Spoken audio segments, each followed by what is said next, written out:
تراجع المغربي الحسين عموتة المدير الفني الجديد للنادي الأهلي عن حضور نهاية يونيو الجاري والاستقرار على القدوم إلى القاهرة في الأسبوع الأول من يوليو المقبل لبداية مهمة رسمية وتقديمه لوسائل الإعلام.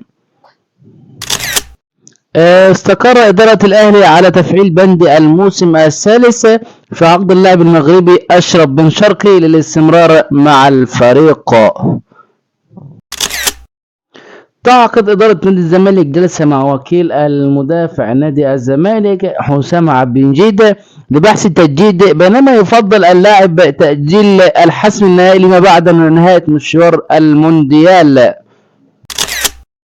استقرت إدارة نادي الزمالك بشكل نهائي على التعاقد مع مدير فني أجنبي جديد لقيادة الفريق الأبيض في الموسم المقبل، وذلك بعد استقراره على عدم استمرار الكابتن معتمد جمال كمدير فني أساسي في المرحلة المقبلة رغم نجاحه في قيادة الفريق ليتوج بلقب الدوري المصري ومشوار الممتاز بالكونفدرالية.